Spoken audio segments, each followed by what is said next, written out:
Bonjour, bonjour, bonsoir, bonjour, bonsoir et bienvenue. Bienvenue à notre entretien, l'entretien numéro 167. Aujourd'hui, chers amis, je veux encore vous parler d'Haïti.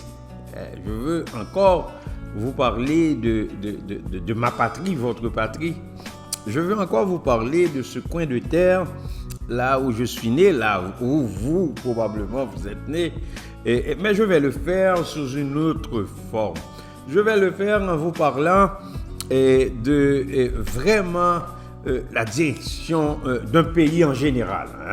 Et je veux parler d'un pays en général, de la gestion d'un pays en général. Vous savez, chers amis, qu'à la base, que la direction d'un pays ne dépend pas beaucoup de plusieurs choses. Cela ne dépend pas beaucoup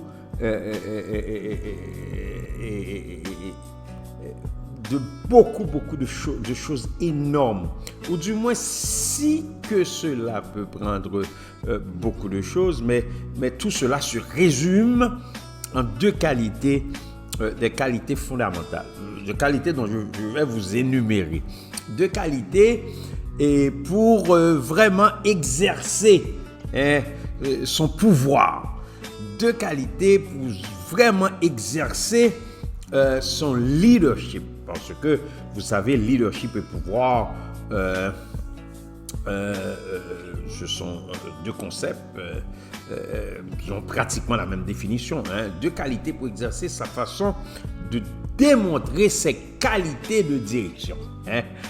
C'est un fait que lorsqu'on est dans une position hiérarchique, on a ipso facto ce que nous appelons l'autorité. Et l'autorité, c'est le droit de commander. L'autorité, c'est ce droit de commander, ce droit de demander aux gens de faire les choses, d'exécuter les choses, des ordres, parce que commander, c'est faire en donnant des ordres. L'autorité, c'est ce qui nous a été délégué, c'est ce qui nous a été donné lorsqu'on nomme quelqu'un. Mais le pouvoir est tout à fait différent. Le pouvoir ou le leadership, ces deux mots sont indissociables, autorité et pouvoir. Le pouvoir ou le leadership, comme je vous ai dit tantôt, c'est la même définition que ces deux concepts ces deux concepts possèdent, c'est-à-dire pouvoir et leadership. C'est la capacité à exercer son autorité, la capacité à exercer cette délégation qui est l'autorité, cette attribution, bref, c'est la capacité d'exercer son leadership. Quel que soit son background, permettez-moi d'utiliser ce terme, quelle que soit sa perception des choses, quelles que soient ses présupposés, ses perspectives, deux choses sont indispensables pour pouvoir diriger une famille, une institution, ou plus globalement un pays. C'est l'intégrité et l'intelligence. Deux mots. L'intégrité, c'est la capacité d'une personne qui ne se laisse pas corrompre, qui ne se laisse pas altérer par les autres, qui ne se laisse pas gâter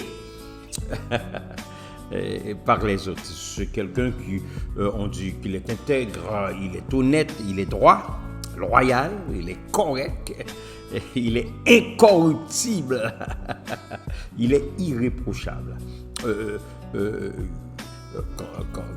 Quand je vous dis qu'il est honnête, il a la conscience des choses, il a une certaine moralité, il est scrupule, possédant des vertus, chers amis, et pratiquant la justice. Quelqu'un qui est intègre, c'est quelqu'un qui possède une certaine probité. Il vit dans la droiture. Il communique avec franchise, avec sincérité et fiabilité. Dans la Bible, nous retrouvons le roi David. Le roi David, celui qui était le plus méprisé de sa famille. Alors, il est devenu un roi prophète, mais il était le plus méprisé de sa famille et il est devenu roi. Et dans le psaume 78, le verset 70 et suivant, chers amis, la Bible déclare que l'Éternel choisit David, son serviteur, et il le tira des bergeries. Ça veut dire son background, c'est pas ça qui est important. Il le tira des bergeries. Il le prit derrière les brebis qui allaient pour lui faire paître Jacob, son peuple, et Israël, son héritage. Je veux dire, il devient roi, il dirige le pays. Et David les dirigea avec un cœur intègre et les conduisit avec les mains intelligentes. Haïti, notre pays, notre patrie, a besoin d'être dirigé avec un cœur intègre et des mains intelligentes. Kléber Jean-Charles vous a parlé. Au revoir et à bientôt.